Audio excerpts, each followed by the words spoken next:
The statements we're about to show you are from the Holy Quran, and is said to be the official, unchanged, pure word of God, revealed over 1400 years ago. Claiming to be the word of God is a heavy statement, and without proof, or if a single contradiction is found within the book, the apparent word of God will be proven false. So without further ado, let's put the book to the test. In the 23rd chapter, titled The Believers, from the 12th to the 14th verses, God is said to give a detailed description of how the human being is formed. It begins by saying, "We then placed him as a sperm drop in a place of settlement, firmly fixed. Then we made the drop into a alaqa." We will translate this word very soon. "And then we changed the alaqa into a lump. Then we made out of that lump into bones. And then we clothed the bones with flesh. Then we caused him to grow and come into being and attain the definitive human form."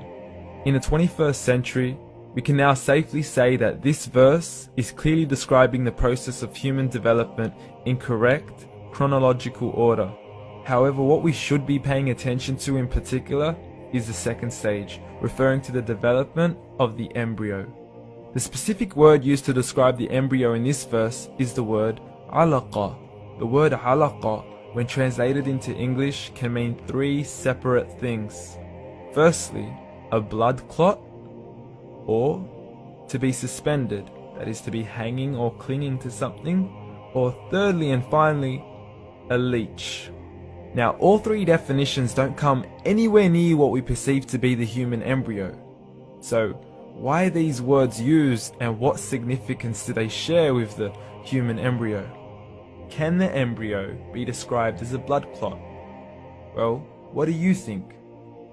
In the 3rd week of embryonic development, a tubular heart joins with the blood vessels to form a primordial cardiovascular system, and by the end of the 3rd week, the blood is circulating and the heart begins to beat on day 21.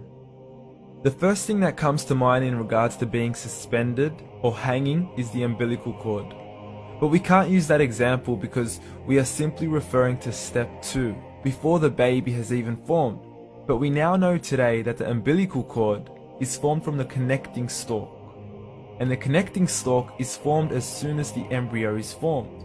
The embryo's connecting stalk has even been described by John Allen and Beverly Kramer as an object to suspend the developing embryo in the extra-embryonic column. So an embryo is suspended and does have a strong resemblance with a blood clot. What on earth would an embryo have to do with a leech? Figure A shows the structure of an embryo at 25 days. Figure B shows a leech. Now please note once again that the embryo in this stage is no greater than the size of a kernel of wheat. This is an X-ray of the embryo at 22 days. This is the internal structure of a leech. It's mind-blowing stuff, but you still haven't seen anything yet. This is the head of the embryo at 22 days. The detail you are seeing right now is absolutely impossible to be seen with the human eye and can only be seen with a microscope. This is the back end of a leech.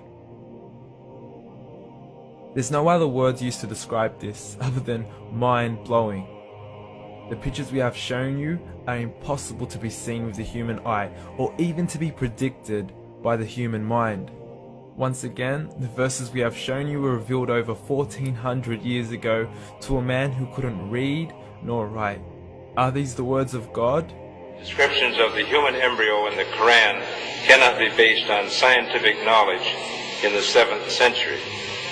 The only reasonable conclusion is that these descriptions were revealed to Muhammad from God, from God, from God, from God, from God.